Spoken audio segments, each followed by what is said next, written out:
How to fit your new piston seal on a Range Rover Sport and Discovery 3 air compressor. The first thing you do is you get your Stanley blade and you cut away as much of the old seal as possible.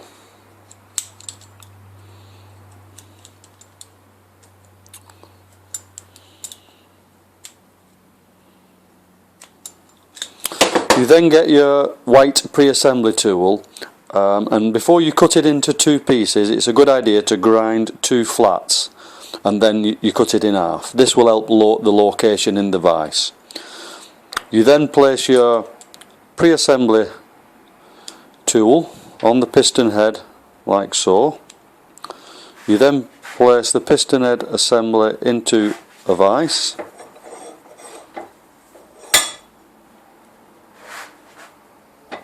Locating the two flats on the pre-assembly tool.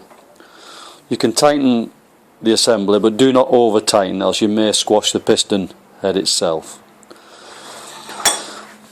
You now get your Stanley blade and you dig out two spaces opposite each other so that you can get a thin bladed screwdriver.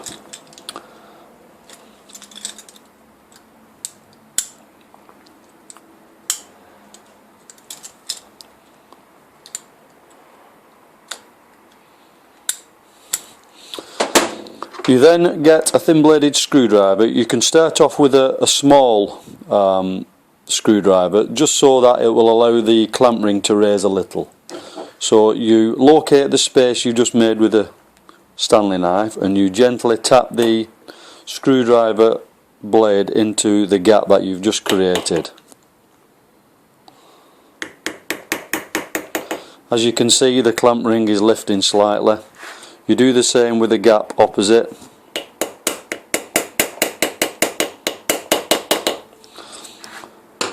You then get a slightly larger bladed screwdriver and locate it into the gap, and that will lift the clamp ring a little further.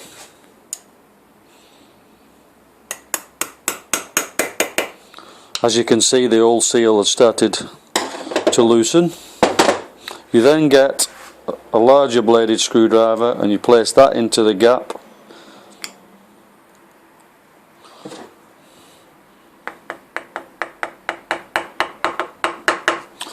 And you then just sprise upwards the clamp ring until the clamp ring is removed.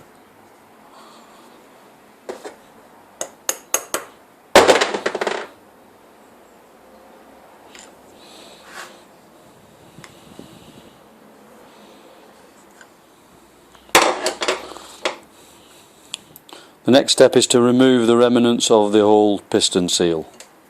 It's a good idea now to clean the area where the seal seats and remove any damage caused by the removal process.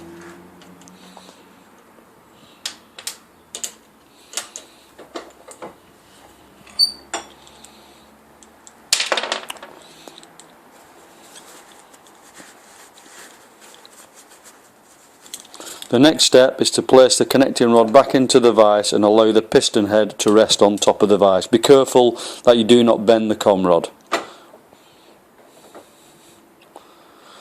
The next step is you get your new piston seal and you place your new piston seal on the piston head.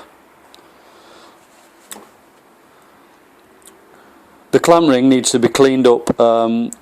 Make sure there's no residue of old Loctite or sealant on the clamp ring and there's no sharp burrs.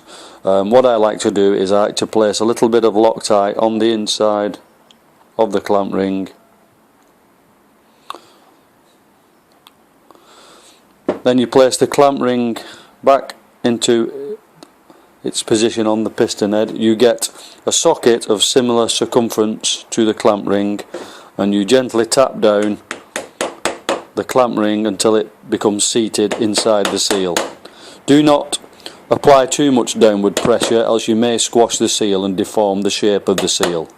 The seal should not turn. This would indicate that the clamp ring is tight enough. You then remove any residue of old Loctite.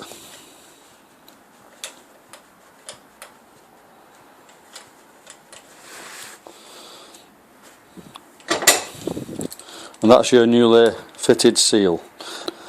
You then get your whirring, which is also supplied in the kit, and you slide it over the new piston seal, and it locates in the piston head like so.